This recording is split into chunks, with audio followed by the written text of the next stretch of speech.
And welcome back to the Cover 3 podcast here on CBS Sports. That's Tom Fornelli. That's Bud Elliott. I'm Chip Patterson coming to you live at youtube.com/cover3 and everywhere you get your podcasts on demand. Thanks for hanging out. Smash that subscribe, smash that like, and come and join us in the chat, a.k.a. the Cover 3 Tailgate, where Kyle jumped in at 8:59 a.m. Eastern Time and said, Bud is praying Notre Dame's defense is good enough that he doesn't have to say something nice about Marcel Reed. Oh, baby, that is right. That Texas A&M Notre Dame game is going to be one of our spotlights for Big Game Breakdown. The age-old rivalry of Bud Elliott and Marcel Reed will get another chapter as we both get the preview and then obviously the recap on the Aggies trip up to South Bend. But I'm not going to cut you off here. Any response here, but without spoiling, of course, your analysis of what you're expecting from the Texas A&M offense on the road against the Fighting Irish. I mean, it's another great opportunity for Marcel Reed to show that he has it in a big game. I'm really looking forward to it. You just gave me that sponsored segment voice. I appreciate it. That's how I know you've got the real cannons loaded for later. Okay, boys, before we get into Big Game Breakdown and Martin Luther Staub, among other depth chart updates to keep an eye on, Tom, I don't think that we started this. We were definitely early. Like, one of the advantages of being out here 11 a.m. I mean, we started doing Poll Assassin 3-4 years ago. And, full transparency here, it's because people love top 25s, people love polls, people love rankings. We've kind of been told there's no shortage of that kind of stuff, and people still continue to consume it. So, we came out and you did a lot of exposing, of some of the issues with voters' ballots. And now it has become daggum one of the biggest conversation topics in the whole sport this week. You mentioned that you had something that you wanted to offer up to sort of bring this thing to a button before we dive into game previews. What's on your mind? First of all, I do think we started it because people have complained about the AP poll forever, but I didn't hear everybody talking about how beat reporters shouldn't be voting in the AP poll until after we mentioned it. Now everybody's talking about it. But my thought on that expands to what I want to say today, is that I don't think getting rid of beat reporters and having people who are able to watch college football as a whole will solve anything. Because I do think there's another problem with the process of the AP poll, and it's the same process with other polls. I was a part of the FWAA Super 16 poll for the last few years. I asked out. When they offered to have me back again this year, I didn't want to come back because the problem is you have to have the poll in by 8 a.m. on Sunday. So with my responsibilities on Saturday night and all the work I have to do, I really wasn't able to put the kind of thought and time into putting together my ballot that I wanted to. And the AP poll suffers from the same thing. So even if you put us, the four of us on this poll, you put all the other, national media types, all the other podcasts, if we just did that, if you keep the same deadline on Sunday morning, nobody's going to be able to really sit down and think through their ballot from 1 through 25. I couldn't do it from 1 to 16 and feel great about my ballot. So I think that if you want to actually have a reflective poll where people take the time and don't just find themselves doing what they do, which is up if you win, down if you lose, which is how SMU ends up still on so many ballots and other stuff like that. The woman who did the Florida thing, that's just a mistake. That happens. That is going to happen. I wish she would have just said, yeah, I screwed up instead of, what she said. But I don't mind that because that's going to happen. It's the rest of the process where people are just moving up and down and not giving up their priors, not only because they're unable to watch everything, but because they don't have the time to think it through. So if the AP poll and all these polls wanted to push to Monday, I guarantee you would see a better AP poll. Yeah, look, I agree with that. The AP poll stuff we do is fun.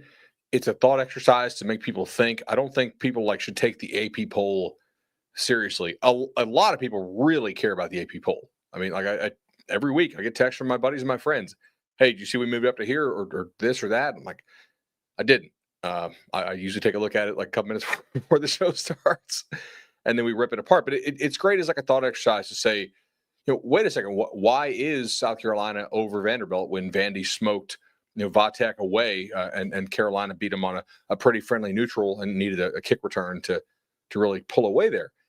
But I don't know, man. Like, I agree. I think a lot of the people who are most qualified to vote, and to Tom's point, are probably too busy doing their real jobs. Yeah, I don't have which I think goes for the committee as well. Yeah, our CBS Sports 136 ballots are due at 5:00 p.m. Eastern time on Sundays, and my workflow is basically in that like 1 p.m. to 4 p.m. window is when I crunch everything, and that's when I'm reviewing everything. That's when I get a lot of stuff that sets the table for upon further review. And to your point, Tom, I getting that together.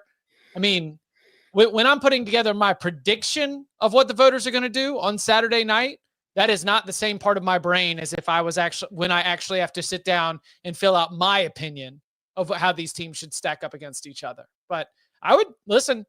There's a comment in the tailgate that just went by. The AP Top 25 poll gets flooded by NFL news, So I don't think that you've got the worst suggestion right there. We'll be sure to direct all of our complaints and commentary to the man who is very much still responsible for the AP Top 25. That would be Ralph Russo. I did text Ralph this morning. This morning? Yeah. Is it more Giants? More Giants? Yeah, Mets, because the Giants are only 2 games back now. The Mets lost again. The Giants won again. Ralph he's shaking in his boots. He said he's going to block me. Tough times for our friend Ralph Russo, who, of course, and for let it be read into the record, he does not work for the Associated Press anymore. He is the Associated Press. He's doing excellent work at the Athletic, and but we should still bother him with all AP Top 25 complaints. Okay, I mentioned it. Wednesdays, some of this will be packed into some of our game breakdowns, but as we've gotten some injury updates, some depth chart updates, I've got one. I don't know how many y'all have, but Ryan Staub, third-string quarterback to start the year at Colorado, is expected to be named the starter for what is a pretty big game coming up against Houston this weekend. Big 12 play getting started. Colorado, Houston, Kansas State, Arizona. Some important games for teams that are not necessarily competing for the Big 12 title, but definitely need some of these more coin flippy type games if they want to be able to put themselves in the postseason. Tom, what'd you make of Staub getting the nod here? I don't know what you're talking about. The media is making things up. I have not named him the starter. I'm just giving him more reps in practice than anybody else. Oh, did Dion take issue with the report? Oh, yeah. Dion was upset about it yesterday. He's like, I can't believe the stuff you guys just will say. And then he goes, he is taking more first team snaps than the other guys in practice, which is what led to the report to begin with.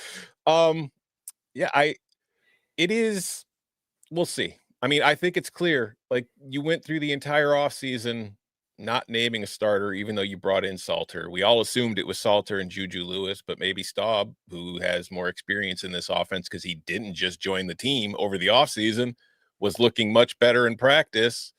And maybe he came into that game and he played pretty well. So maybe Dion's just going to kind of play the hot hand, because this is the first time we have seen him with like a quarterback situation, because it's always been his son. So you always knew who the starter was. Now he's got to actually evaluate these guys. I mean, I think Salter is a poor fit for how they've been using him. He's not a real good passer. They don't seem to have an offensive staff that really gets some of the spread option QB run stuff. Juju, maybe Juju Lewis will turn out to be really, really good, but I thought he made a real smart decision to reclassify and get his bag now, because I think other people in the class were catching up to him in the recruiting class. So I didn't have, we've kind of had a consistent take. Good player, don't know he's a hey, save your program type guy, especially not early. So would that be like Brandon Faison or Faison Brandon, and who else from that class would you say it's like? There's a lot of guys I would take over him. Keyshawn, Dia, Faison. Yeah, I don't think he'd be top 5 in this year's class. Interesting. Any other injury updates or depth chart stuff maybe that's not included in some of the games we're looking at tackling here? Yeah, actually, let's go ahead and had a couple here. So Braylon Moore, the offensive lineman for LSU, center, right? Yeah, because Chester's going to have to shift over and play center now. Kind of up and down when he came in the game against Louisiana Tech. We'll see.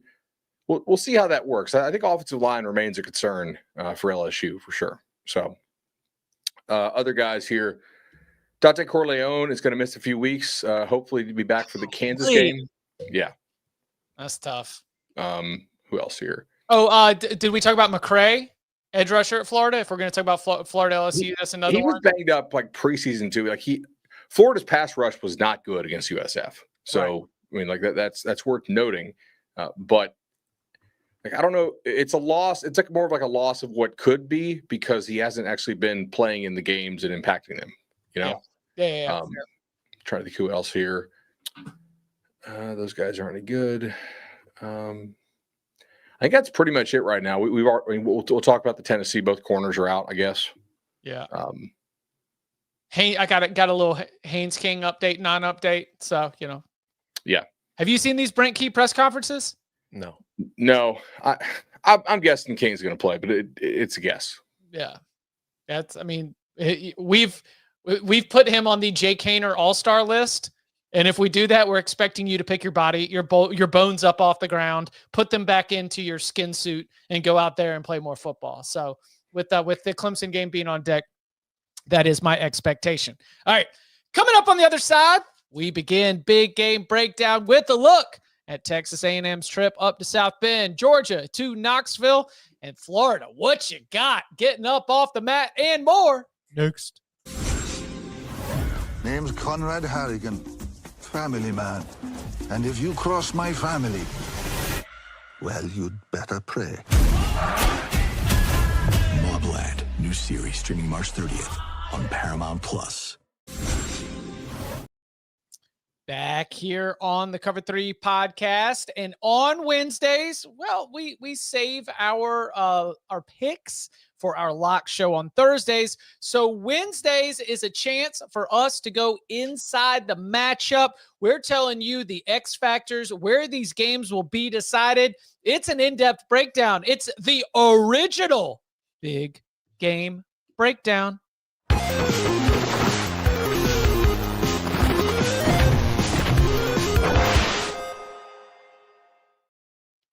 Getting the world famous original big game breakdown started here with Texas A&M's trip up to Notre Dame. Before we get to our latest Marcel Reed update, Tom, what are we going to get from Notre Dame?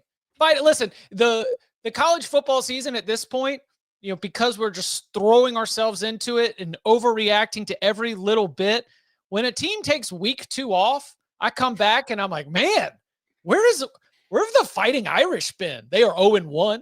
Officially in the ledger, but no one is panicking about this team given the opponent that they played, the way that the game went. So what do you think we're going to see from Notre Dame after getting a week off in the wake of the loss to Miami? I've got no idea. I mean, this is like, we only have the one data point to really go off of, and they were facing a defense that looks really, really good through their first 2 games. So it's like, you don't know how much of the results that we saw against Miami are actual problems with Notre Dame, or it was just, man, we played a really dang good team and we didn't play great on the road. Because Notre Dame now currently ranks 117th in EPA per dropback. That's not great. So, like, you're going up against A&M. I don't know that you're going to be able to just drop back and run the ball against them, especially because you really couldn't run the ball against Miami. Like, Jeremiah Love did not have a great game. Their running game was outside of, I think, like 1 drive, if I remember correctly. They really struggled to move the ball on the ground consistently. So I need to see if this offense with CJ Carr can show a little bit better balance, can show an ability to move the ball, because we can say from what we have seen of Texas A&M's defense through the first 2 games, I do think there's some vulnerability there, because A&M only ranks 62nd nationally in pass EPA per dropback, despite the fact that they've played UTSA and New Mexico, or who was it? Was it New Mexico or no? Utah State. Sorry, I got Bronco's team wrong. Right coach, wrong team. Yeah. So I don't know. And also, my concern is that offensive line. Will they be able to protect CJ Carr? Because they were very much overwhelmed by Miami's defensive front in that game. And this is an A&M team that gets a lot of pressure on teams so far, despite the fact that they're not blitzing. Like they blitz enough, but they're not a heavy blitz team. They're mostly dropping back into coverage, getting pressure with their front, and that's worked to a degree. They're giving up yards, but they're not really giving up a ton of explosive plays. And I'm wondering if you're Mike Elko, because you are facing CJ Carr, who is now in his second career start, do you blitz a little more? Do you get a bit more aggressive to see if he can, read things quickly enough before the snap and get the ball out on time before you get there, maybe force some mistakes? Because I do think that if you look at the Irish, there are a lot of questions we have about this offense that just haven't been answered. And the fact that they're starting their season with Miami and Texas A&M, two teams who are legit college football playoff contenders, we might have to wait another week before we ever really start getting any answers as to what this Notre Dame offense is. I mostly agree with Tom there. I think when you look at the lines of scrimmage in this game, Notre Dame is worse on both lines of scrimmage than they were last year. A&M is worse on the defensive line of scrimmage than they were last year. I think A&M is better on the offensive line now that Fathery is back at left tackle. So, ultimately, I don't think A&M's defense has been anything special this year. They're okay. They're not as good as they were last year, in my opinion. Notre Dame, I think this is going to be really interesting. Miami blocked them all day. Miami's offensive line dominated in that ball game. I think Miami which might be Miami. Might be. No, Miami's got 3 for sure draft picks on that line, and I think the potential for a 4th. So yeah, Miami's offensive line is on the very short list for the best in the country. But I do think Notre Dame is very blockable on the defensive interior. I think their edge guys do have some juice. So we'll have to watch, how that works. But, ultimately, Miami could block them. You know who else is on the short list for the best offensive line in the country? I think A&M. I fully think A&M can block Notre Dame here. The question is, so these young receivers for the Aggies have been playing really, really well, but they've also played defenses that just can't cover anybody. Utah State can't cover. Texas State put up, almost 50 on UTSA. So they've played 2 really horrific defenses so far from the lower level. Notre Dame typically can cover. Now, I don't think their corners had the best game against Miami, but different kind of receivers. We'll see. I do think that there's a chance that Marcel has good looks in this game. If Notre Dame leaves their corners one-on-one, I think there's a chance that A&M's guys can win those. And I'm also curious, how much zone do you get? Because Reed is legitimately a pretty good runner and a good scrambler. And do you want to play a bunch of man against these wideouts, or do you want to play a little more zone and hit them and make them sit down and not play chase with a bunch of guys who are pretty small? So I'm really interested to see how they play it. This is a fun stylistic matchup.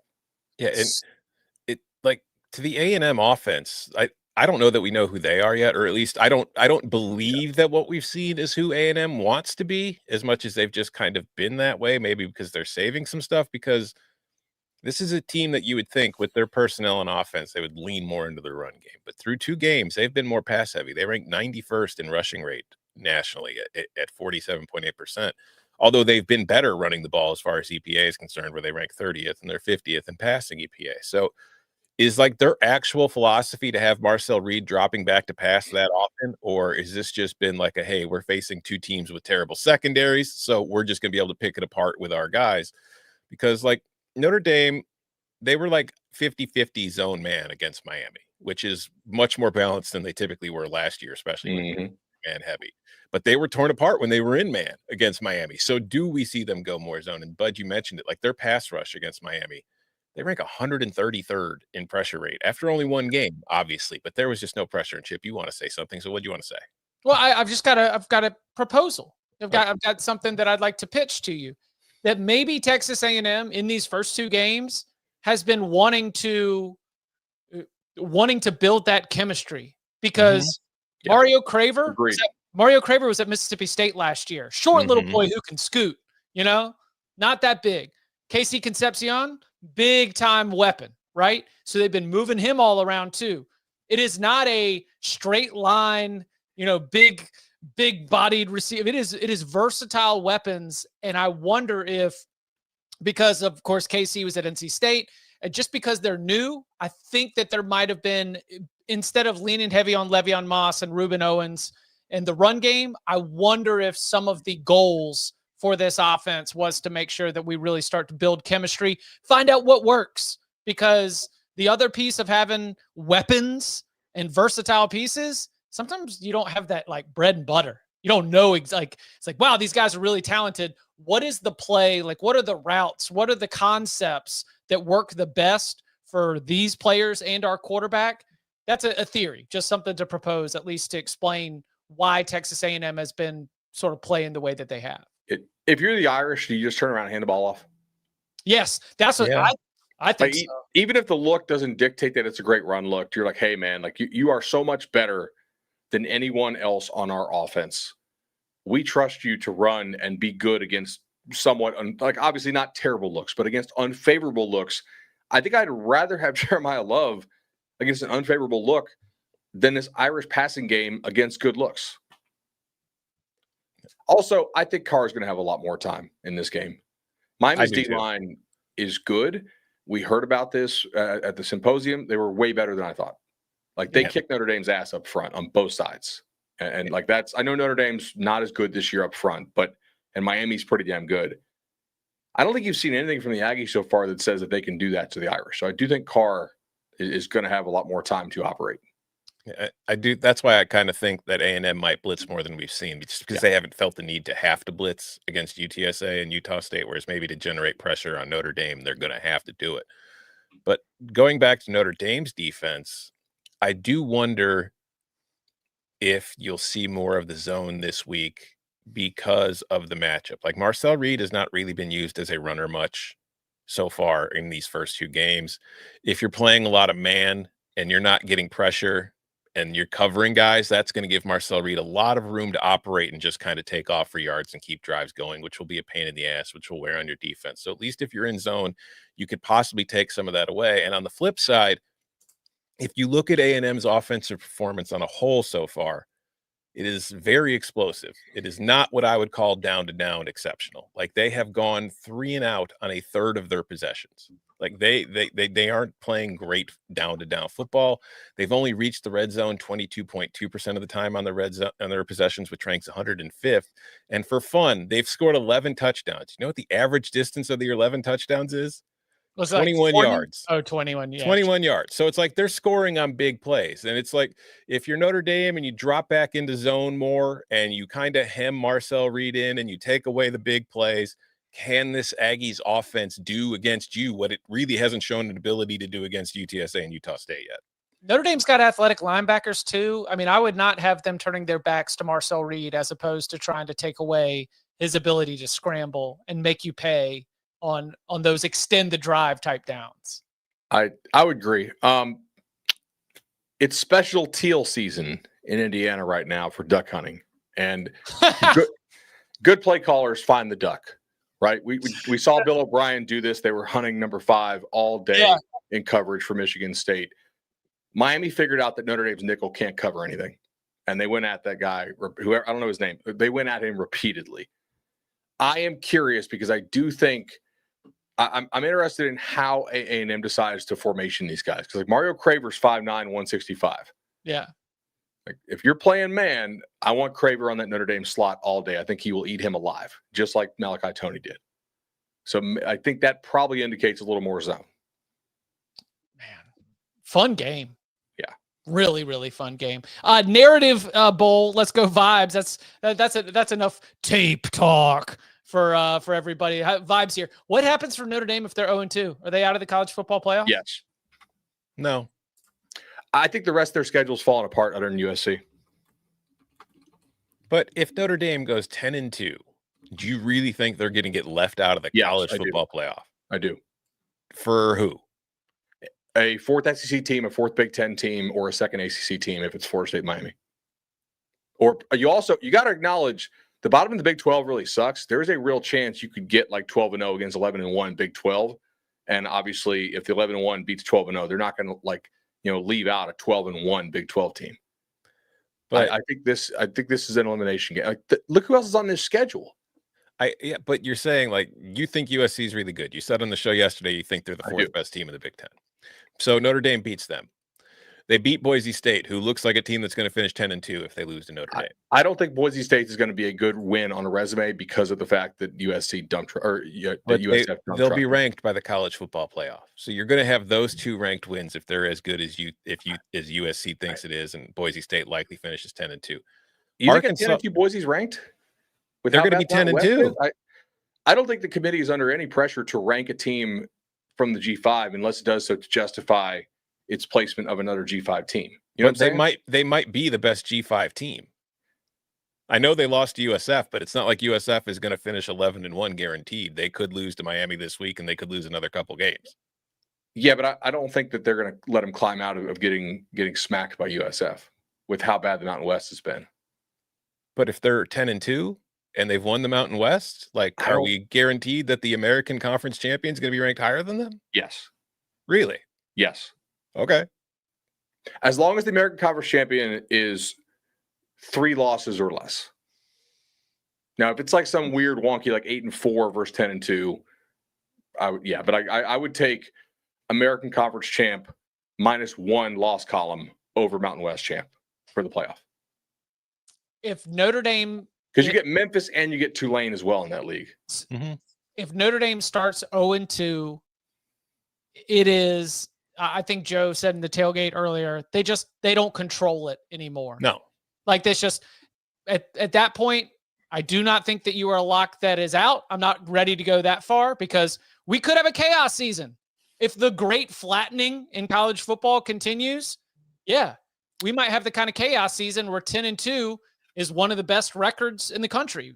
Okay. So I'm not ready to rule them out, but they just don't control anything. They would need to win 10 games in a row and get help in the way of chaos if they're going to be able to do it. Because I agree with your premise, Bud. I do not think that a 10-2 schedule against a 10-2 record against this schedule is going to be like, man, that is one of the best resumes in the country. But 10-2 with a good USC and some chaos elsewhere, yeah, then that might be it. Ultimately, these things do not happen in a vacuum. They're all dependent on what's going on around you. I think one of the issues here is, if we pull the schedule back up for the Irish, we got to wait for the ad to finish. Who's the second best win? The second best? Like an 8-4, 7-5 Pitt team? I mean, Boston College is not projected to make a bowl. Syracuse is not projected to make a bowl, right? NC State is not projected to make a bowl, although what? I think they No. Whoa. You're talking about Diamond Dave? Have you seen Diamond Dave unleash CJ Bailey? I mean, the Wolfpack might be 3-0 by Friday morning. Okay? That's halfway to bowl eligibility before September the 13th. I think a 10-2 Notre Dame gets it. The only thing is if they lose this game, they have absolutely no margin of error left. Yeah, and ultimately also, are they going to win 10? Are we just going to say if they're like, oh yeah, the team that started 0-2, they're definitely just going to win 10 games in a row where not 8 of them are against power conference opponents, 4 of them are on the road, and the non-power conference opponents that you're playing, Boise State and Navy, are both conference title contenders. So that's there's the other issue too of like, okay, you got to go win those 10 games in a row to be able to do it. And if you start 0-2, then it might not be in the cards. But I do think it's a huge game. Do I think they can finish 10-2 if they lose this week? No. But if they do, they're in. Yeah. And then Texas A&M just has so many massive games coming up that I don't think that – I think Texas A&M can lose this game and still work its way back to an at-large bid to the college football playoff. Resume-wise. Now, whether they've got the dudes to go do it would be in question depending on how the game goes. I mean, this is definitely not an elimination game for A&M. Correct. Yeah. Some of the teams on the A&M schedule look a lot better than they did preseason. LSU, probably Auburn, if you want to classify that. Missouri for sure. And some of them look worse. Like South Carolina looks way worse than I think a lot of their fans thought they were going to look. And Texas, looks somewhat worse because Arch is just not lighting it on fire. Yep. All right, let's go. Let's turn our attention to Georgia and the Dogs trip to Tennessee. Kirby Smart won 8 in a row against the Vols.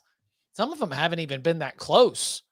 Now, they might have been close for a little bit, but the final margins, well, they do suggest an upper hand in this series. Now, locks again coming on Thursday, but boy, this point spread has been dropping, and maybe with good reason. But I went back to get more eyes on the Austin P game. I know this might surprise you. Wasn't on a main screen of mine on Saturday, but given some of your commentary, I wanted to go back.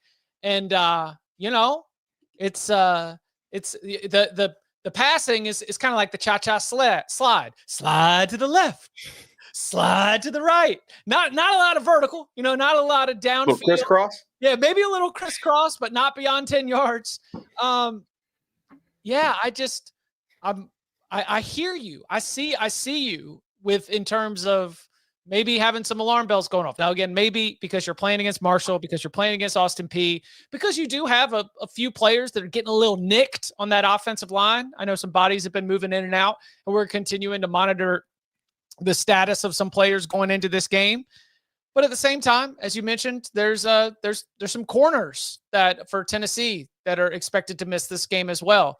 Zachariah Branch looks like a boatload of fun. Colby Young, you might only throw it 3 yards past the line of scrimmage, but those guys with blockers in front of them can turn it into a 15, 16-yard gain, especially if you're going up against some backup corners. So, but I'll let you get first word here. How are we digging into this big SEC battle? So we know that internally Georgia felt they massively upgraded their receiver room. They thought they had one of the best ones in the SEC. I don't disagree. I think they took some guys in the portal who are pretty proven weapons. Whether they can use them effectively is, I think, somewhat still TBD. We heard the narrative all offseason that the quarterback drives a truck and fits the locker room better and all that kind of stuff. But he's not better at football than Carson Beck. So, that's all really cool Sunday to Friday. But on Saturdays, so far, he hasn't looked better than Beck, and it really hasn't been all that close, I don't think. I'm not saying he sucks. I don't think he, right now, is like a top half quarterback in the league. And that's a little weird to have the SEC favorite not to have, a guy like that. Offensive line for Georgia is a total mystery to me. I definitely think that there's a narrative out there that kind of Kirby hired a bunch of these, not retreads, but guys who used to be around the program, and he brought them back, and guys who take a lot of the blame for the inability to break all the way through under the Mark Richt era. A bunch of 10-2 good teams that can't win the big one. That is a frustrated Georgia fan sentiment, undoubtedly. And I don't think that's necessarily wrong. Georgia's offensive line does not look like a bunch of killers like it used to. But they've also had a good bit of injuries so far this year, much like they did last year. I don't know who's going to run out there for them this week, and that's going to matter. Tennessee's defensive line is still really, really good. And then on the flip side, Aguilar was one of the most whoopsie-daisy guys in the entire country over the last couple of years, and I don't think Syracuse is any good at all. And obviously, they played the FCS team last week. So the best thing I can say about him is that he is not taking ridiculous chances, and he is hitting the open guys. Not a lot of pressure around him so far. So what we don't know was all that bad App State stuff, all the stuff that made him go to UCLA, right? Not a better school until Tennessee was in desperation mode. Is that gone, or can Kirby Smart bring that back out of him? Because defensively, I think Georgia's really damn good, man. And I'm curious to see how Aguilar looks with pressure around him and with guys not running wide open. Yeah, there's a lot of spiking the football on Joey Aguilar versus Nico so far. Oh, man. And yeah, I get it because of the circumstances of the breakup, and Aguilar has looked good. But yeah, I would wait until we play a real team before I just start proclaiming that we won that battle, because I saw the stat floated on Twitter yesterday about how Aguilar is getting the ball out in 2.57 seconds, whereas Nico was at 2.99. And they're saying that it's Joey's seeing it, whereas Nico just couldn't. What that stat ignores is that the average air yards per throw last year with Nico were 10.7 compared to 8.8 with Aguilar. they're throwing shorter passes. If you look at the heat map from last year with Nico, it's a lot more vertical shots.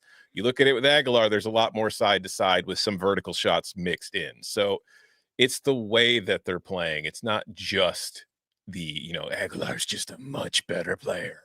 So we will see against this Georgia defense. This will be far and away the toughest test that this offense has had to face. And defensively, we talked about they're going to be without their corners. They might be without a couple defensive tackles in this game too. There's a couple guys listed as questionable in the injury report. I think they're expected to play, but we don't know for sure. And that could have a factor. As for the Georgia offense, Chip, you mentioned it. I've got some stats to back you up. The cha-cha slide offense. I just mentioned air yards for Tennessee. Gunner is averaging 4.6 air yards per attempt. Now, for context, that ranks 126th out of 130 qualified quarterbacks. This is side to side to side. But we have seen this from Georgia before. We have seen when they play Austin Peay and they play Marshall, they aren't really doing anything.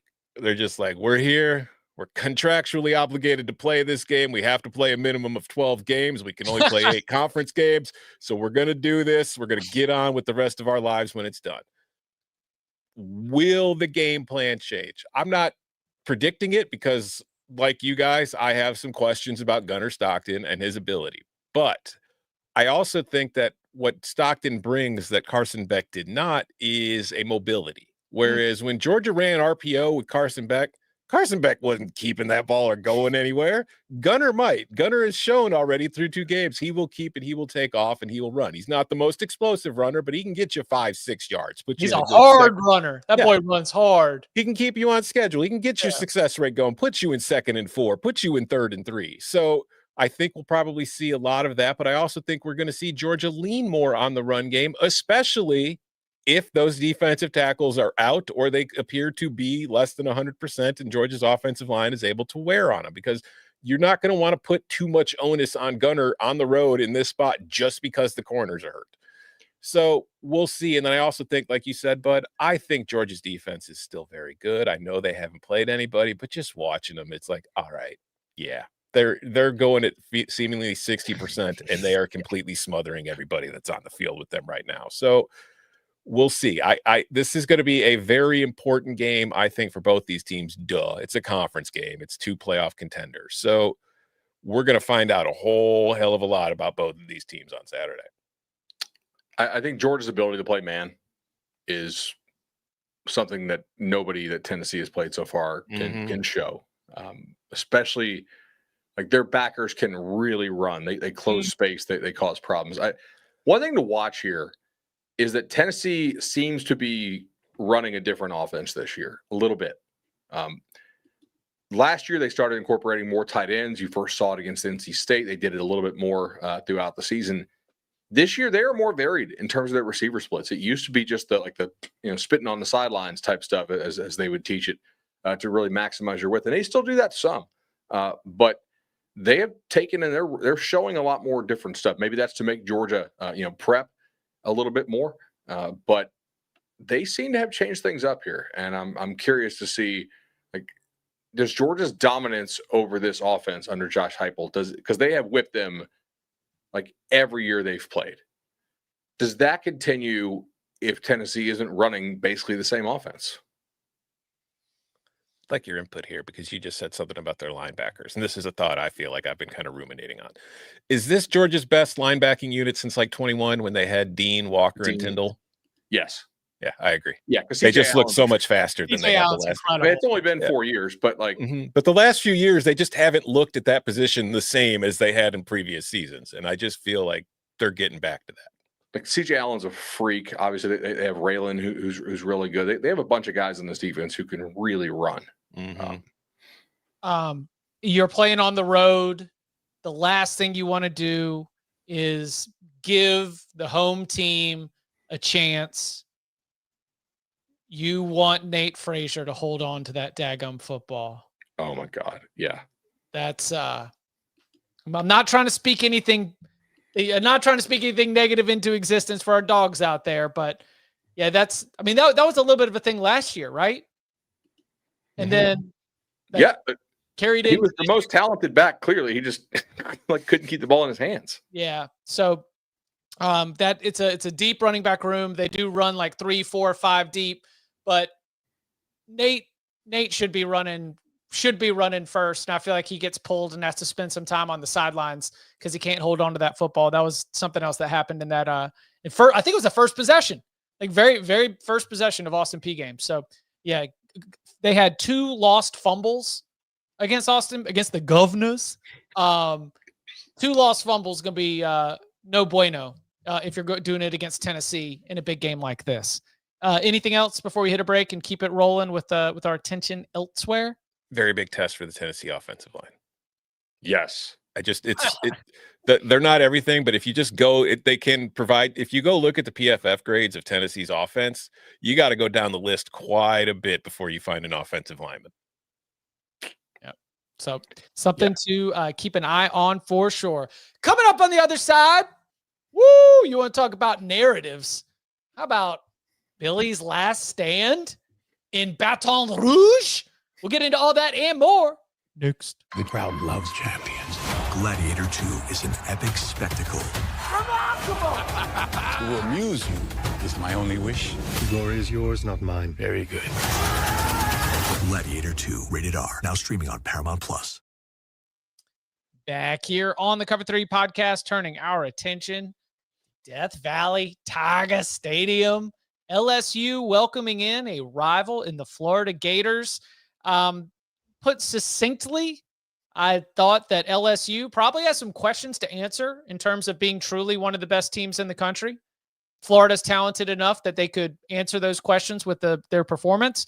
And also, LSU could bury the Billy Napier era here. Tom, in terms of the matchup itself, we can get to narratives in a little bit. What's going to be really important? What should people keeping their eyes on? I picked LSU as my team to win the national title with 1,000% conviction. Just no doubt in my mind about it. I wasn't just kind of taking a shot there by any chance. I am very worried about the offensive line.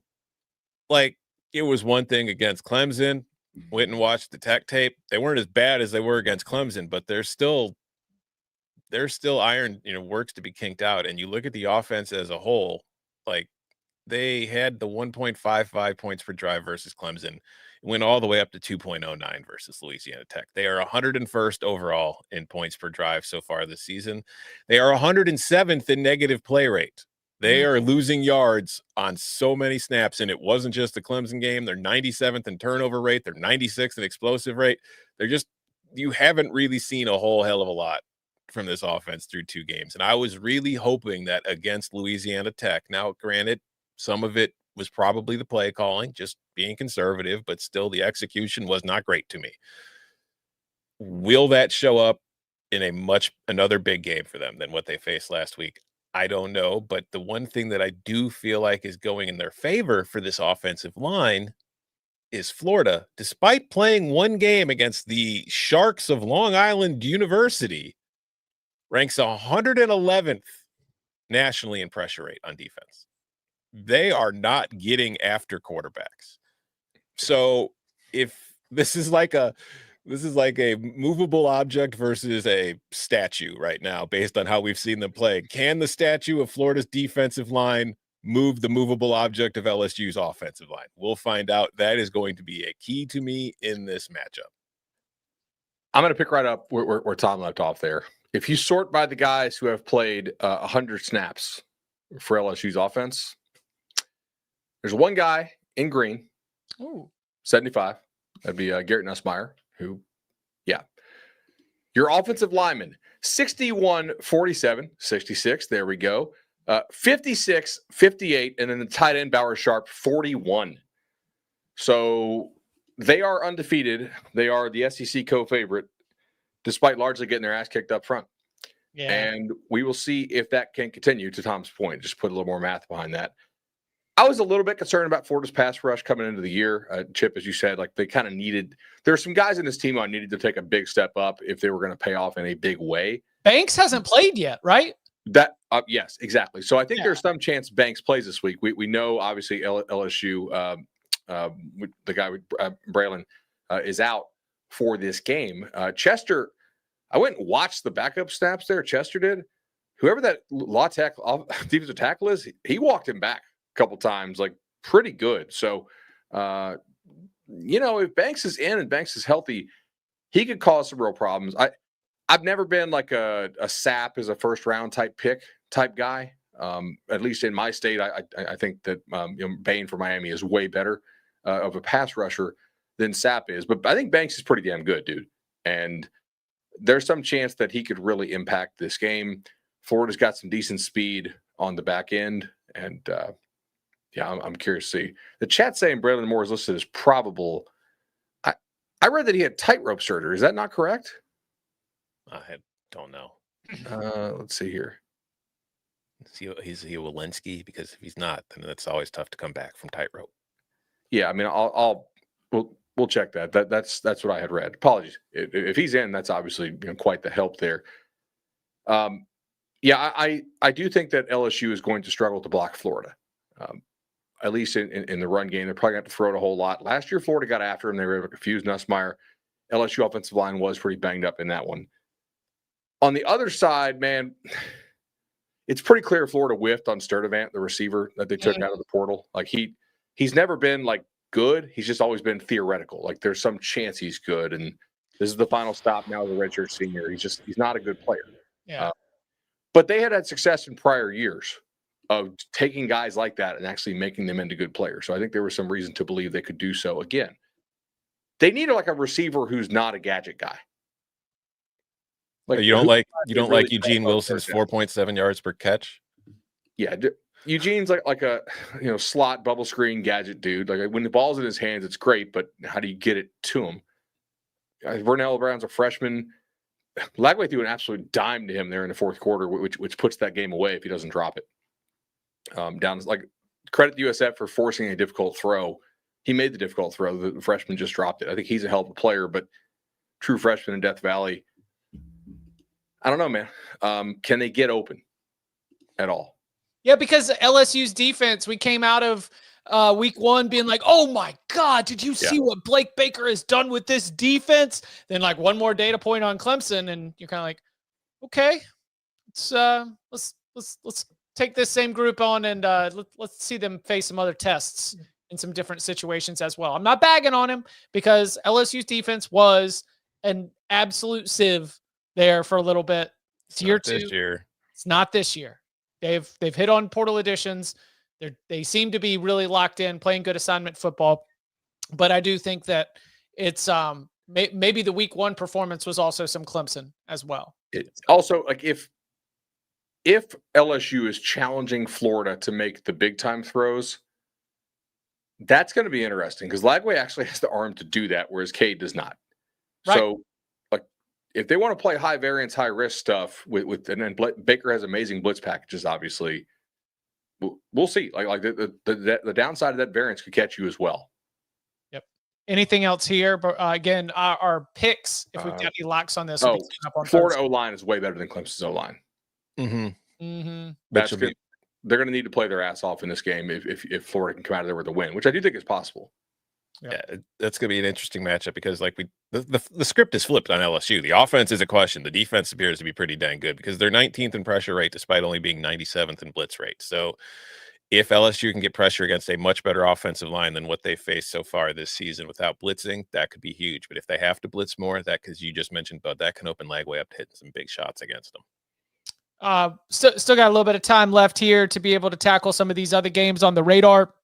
Either things you're watching, X factors, general thoughts.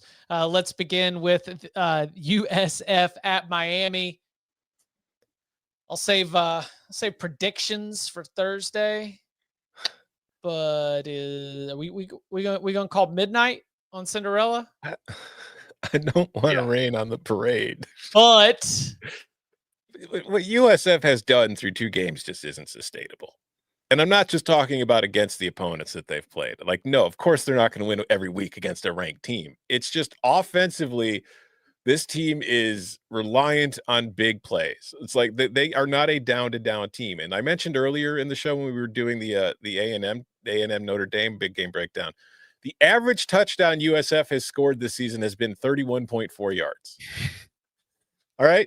You're not going to hit that against Miami. Miami's going to be able, with their pass rush and what they have defensively, they are, like we just talked about, Florida has really no pass rush to speak of. Maybe USF has an incredible offensive line, and we will figure that out this week when they do it again. But, like, they are not going to be able to do what they were able to do against, and even against Florida. They won the game, but it's not like the offense was outstanding. So, I don't know, man. I think that we are, it's going to be, if they do it again, kudos to them. I just don't see it coming. What's the biggest difference you think between Florida and Miami? The pass rush. Yeah, agreed. Pass rush and probably consistency from the QB position. Mm-hmm. I would think.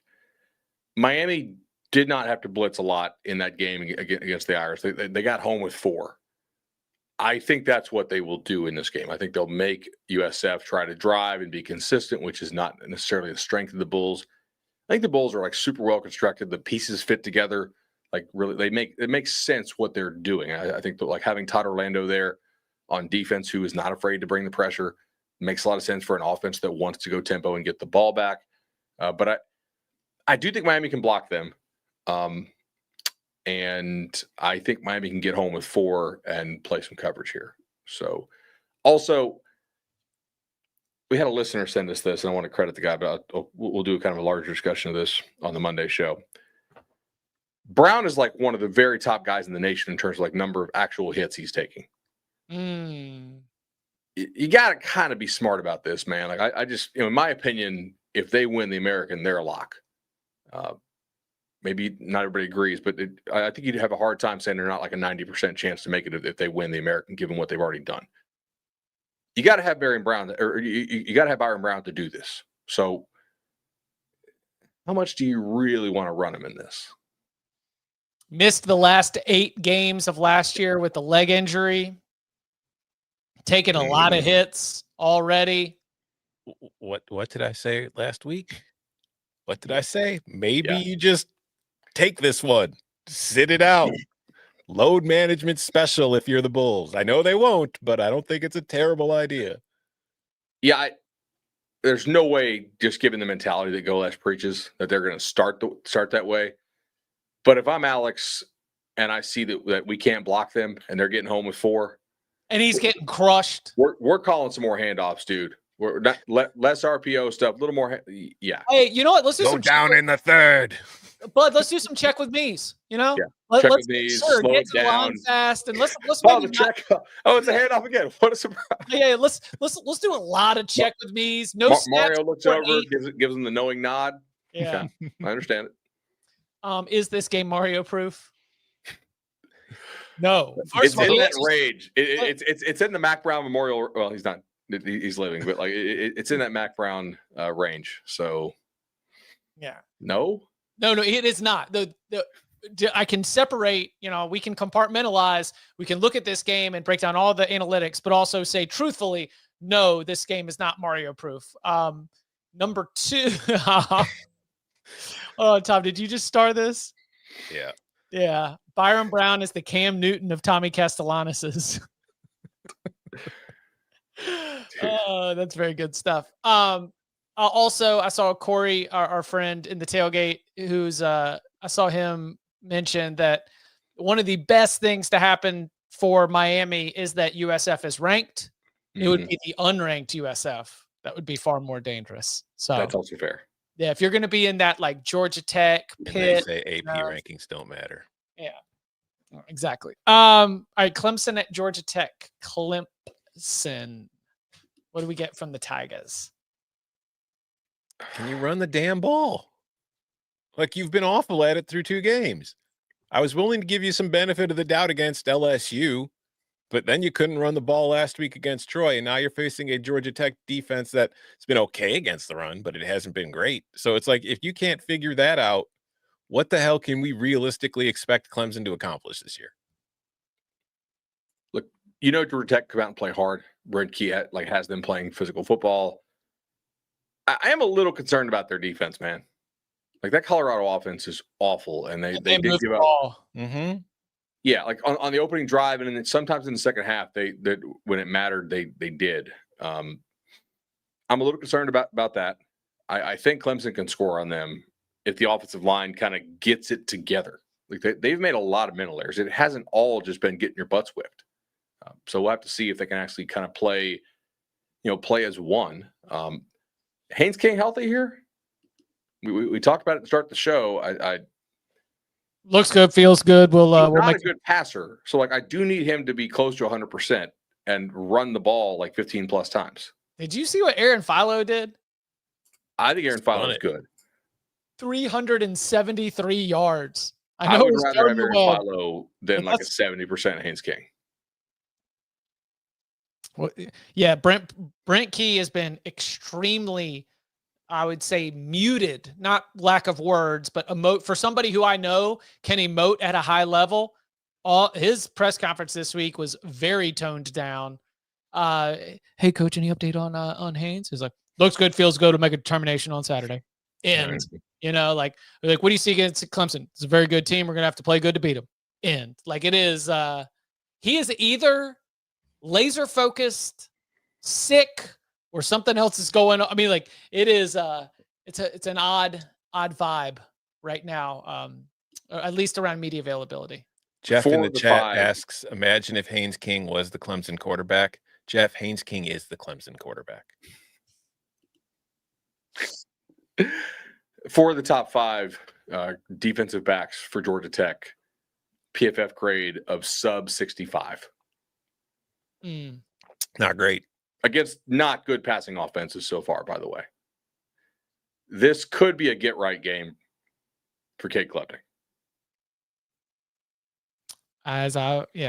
We'll see. I'll uncork that tomorrow. Vandy, South Carolina. South Carolina fans not loving the way that this offense is looking through 2 games. I mean, Lenora Sellers gives you some highlights, but man, it's if it ain't a huge touchdown pass to Nick Harbor or a few like really athletic plays, it does not seem to be hitting in the same way with Mike Shula now as the offensive coordinator. Vanderbilt, they are ready to fight. They are what's our boys say? White collar school, blue collar mentality. Mm-hmm. Yeah, that's a man who still mows his own lawn. Let's go. The Doors are going to show up ready for war. Is South Carolina ready for it? I mean, look, they're both pretty decent teams. Yeah. Like I think Vandy's very good along lines of scrimmage compared to what Vandy usually is. Pavia has made some big throws. I also thought he's like, oh, I'm a good thrower now. I'm going to trust my arm a ton. I was like, dude, this is like, I don't know, but Brett Favre level of just like the YOLO ball here. But South Carolina does have like some very athletic linebackers still. What I don't know what his name is. It's number 0, Fred Johnson. He can really run. Like he ran down a bunch of plays against the Hokies. I think he is someone who is going to be pivotal in kind of keeping Pavia corralled here. Honestly, is Pavia the better thrower in this game? Because I think he is, based on how they're throwing the ball so far this year. Sellers has not looked good passing the ball. He's a great runner, but he has not improved as a passer from where he was last year. I don't know who's better, but the fact that I don't know, I think, is the same thing you're saying. Yeah, you're seeing a lot of these draft analysts. They're putting out some of these tapes. Like, I kind of got to back off the Sellers top 5 pick type thing, at least for this year, because we're not seeing progress as a processor, getting the ball out on time. But his legs are super dangerous, man. Like, really dangerous. And if you watch Vatek, I'm not trying to discredit for what Vandy did, but Vatek was missing offensive linemen 6 and 7, who are your primary top 2 backups. And then they had 2 offensive linemen go down there at the end of the first half. So they were end up kind of playing like numbers 8 and 9, and Vandy ate those guys alive. Mm-hmm. I don't think South Carolina's offensive line is anything special by SEC standards, but they're certainly better than running out the number 8 and 9 guys on the Hokies. Virginia Tech, yeah. So that's going to be interesting to see, like, just how much improved is this Vanderbilt D line. I'm talking too much today. I apologize. I mean, you mentioned Sellers is great with his legs. He's had to be because South Carolina hasn't been able to run the ball really at all through their 2 games. And with the backs. Yeah, with the backs. Like Yeah. Sellers is tied for the lead on the team with carries, but like Faison and Attaway, they've had a couple of explosive runs that are really kind of skewing their overall numbers, but from down to down, they are 111th in EPA per rush and 105th in success rate. Like they've been overly reliant on Sellers as a rusher. And I feel like in this game, if they're going to beat Vandy, they either need their running backs to step up or they need Sellers to just put on the Superman cape and get to work. If you go back to the one game that they played against real athletes, the Hokies, when Tech was able to kind of bait them into handing it off, Tech ate that stuff up. Mm-hmm. The thing is, like, Sellers would pull it sometimes, even when it wasn't a great look, and he would still make something happen. Like, he's that good of an athlete. The guy is, if not the best runner in college football, he's very much up there. Common opponent here. Both these teams have played Virginia Tech. As you mentioned, the very disjointed game for Vanderbilt, down 20-10 at halftime, absolutely put them in a locker for the entire second half. Certainly the offensive line issues were a part of that, but I also think that Vanderbilt outplayed Virginia Tech on both sides of the ball, not just in that one area of the game, all throughout the second half. Second straight road game, and not only second straight road game at night in a somewhat hostile environment. You know, Lane Stadium now down in Columbia.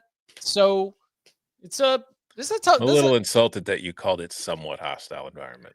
I would say both those environments are pretty hostile. Oh, you want to know why? Because as soon as I was mentioning that, I was remembering that the stands were empty at the end of the game in Blacksburg.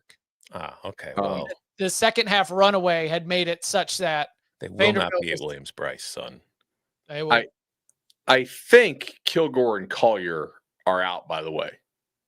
Those are 2 of your better defensive backs on South Carolina. Tennessee is not the only team really kind of down man there. Now, granted, Vanderbilt doesn't throw the ball that much, but I am curious to see how well do the South Carolina backups tackle. Because if I'm Vandy, I'm running a lot of option to the outside, and I'm getting those backers blocked, and I'm making those corners tackle me, which is always the goal anyway. You want to make corners tackle in football. But how do those backup corners tackle?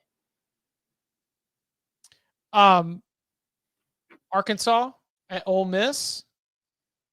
Could be a very, very fun football game. Learn something Saturday. Why? Where's Ole Miss better than Arkansas? Oh no! Oh no! Oh no! Hey, oh no! That's an Arkansas resume win that you're discounting for Notre Dame right there. If the Irish beat them, now Arkansas is great. All right, but they could be a bowl team. Notre Dame might have 2 wins over bowl teams if it loses this weekend.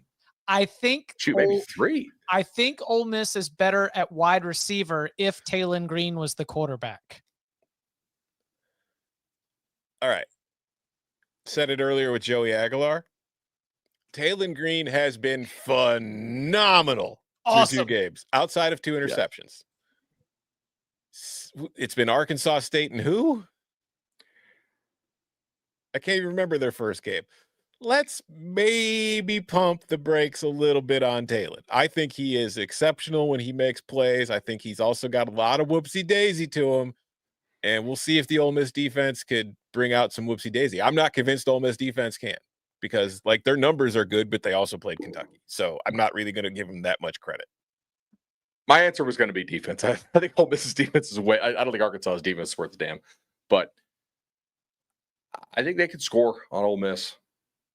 Kentucky moved it a little bit better than I thought they would. Mm-hmm. And I'm not crediting Kentucky for that. I think that's largely on Ole Miss. Ole Miss made a lot of mistakes in that game. A lot of stupid penalties. Is Simmons healthy? Because, guys, he was carried off the field. He got 2 ankles taped in like the first quarter of that game. You got Lane having to worry about that hook. Have they released the injury report on this yet? I thought Thursday is when we get all of our official injury reports. Do we have a guess for what status they're going to put on him? Questionable? I would assume questionable at minimum. I mean, unless he's out. Yeah. Lane's behavior with an injury report also not. Yeah. Remember they had the faking injuries and then they came back on the injury report with 24 guys on the injured list. Mm-hmm. Yeah. I love that. I did man try so to much. schedule an appointment with the dentist this last night and this morning. He said, But you tried to schedule a real appointment? I said, no. I said, hey, is Simmons out? He said, unclear right now. I doubt we will actually know until kick. Lane's not talking. Which is so like him. If he's out, Arkansas should be favored. Oh yeah, I would agree. Yes. Pitt at West Virginia, backyard brawl. I'm watching for the fun. Obviously West Virginia. Oh, I mean, we warned you. We told you. Like, programs that compete for championships in your conference go into Athens. Not that Athens, that Athens. And they come out with scars. We told you it could happen. Pitt, on the other hand, I think a worthy favorite, though not trustworthy, if that makes sense. Yeah. What's our expectation here? I just feel so bad for the Mountaineers, man. Like, you're Jaheim White and Bray are both done. Mm-hmm. Also, think about what position Pitt is still kind of classically Pitt on the defense. Mm-hmm. Linebacker. Pitt doesn't have a whole lot of preseason, like All-America, preseason, all ACC guys defensively. Kyle Lewis is. Yeah, but their That's linebackers are they can really run. I don't think that's a good matchup. Holstein's not been playing very well this year. It's basically a continuation of how he played down the stretch after an incredible start last year. So if he screws around and makes a bunch of errors and Zach Alley's the coordinator there at West Virginia is able to pressure him, maybe. But yeah, I'm skeptical. Yeah. No real thoughts here. I mean, West Virginia losing on the road to Ohio and then suffering those injuries is just kind of a real buzzkill for me. Yeah. It brings me no joy when my mental view of a conference, when I'm able to just throw some teams in the basement before the end of September. Not to say that they won't rise up and get somebody, because it's the Big 12 and it's Rich Rod, and there's still enough talented players that they could rise up and get somebody. But a team that I already did not think had a talent level that was on par with the top third of the conference, now all of a sudden starts taking key injuries. No bueno.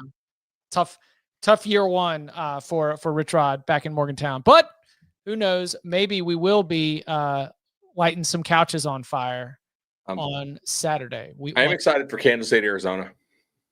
On Friday night? Yeah. Friday's got some bangers. I also think like the ACC kind of needs NC State to beat Wake. There is no question, Bud. That would be a horrendous loss for the Wolfpack. Yeah. Given their current state. But listen, you're talking about excited about Thursday night, excited about Friday night. Do you know what I'm excited about, boys?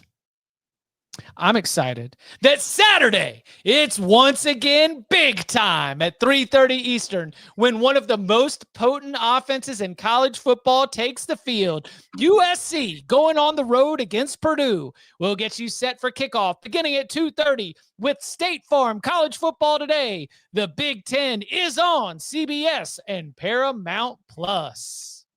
Mentioned it on yesterday's show. USC really struggled when it went on the road last year. I want to see what they look like on the road this year. Look, I know Purdue has played nobody, but Ryan Brown is playing well at quarterback for them against nobodies, which was not always the case for the quarterback position last year. So I do think they're upgraded there. Maybe backdoor. I don't know. They look so much more competent this year than they did last year. He's a good coach. Mm-hmm.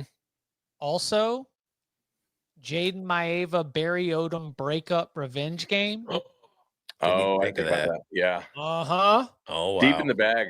Have you texted this to Jenny? Like the crew should. Well, they probably already know. But I mean, I'm just saying, like, if you want to know who intimately knows Jaden Maeva's strengths and weaknesses, I bet you defensive maestro Barry Odom does. So we'll be might be. Listen, you talked about what I was yesterday on the Big Ten show on CBS Sports Network. I mean, maybe this is a USC fourth quarter.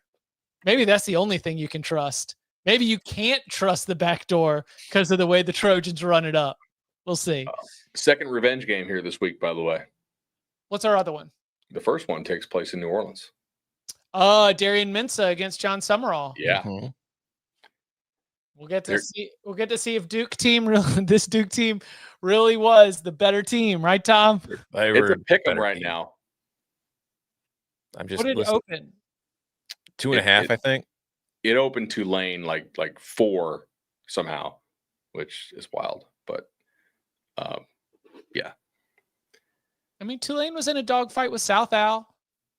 Got an interesting late night game we'll be watching on. Actually, 2. A couple of big late night. Yeah, I want to see Lonergan, see how he plays. Minnesota Cal's pretty interesting. Yep. Can Jaron Kiave Sagapuatelli take down Minnesota? Jaron. JK. I messed up the Jaron Jaron. Yeah. You got all nails the Sagapuatelli, but can't get the Jaron. Yeah. Jaron Kiawe Sagapuatelli. You say the W as a V. Kiawe. In Kiave. Kiave. Yeah. Jaron Kiawe Sagapuatelli. Yeah. JKS. Yeah, it should be a lot of fun. All right, Thursday, come on back. This right here spot, youtube.com/cover3 or wherever you get your podcasts to come get these locks. You bring likes, we give you locks, and then the lines move. That's the way this thing goes. 11 a.m. Eastern time. And you can follow him on Twitter at Tom Fornelli. You can follow him at Bud Elliott3. You can follow me at Chip_Patterson. Gentlemen, thank you very much. Thank you. Yes.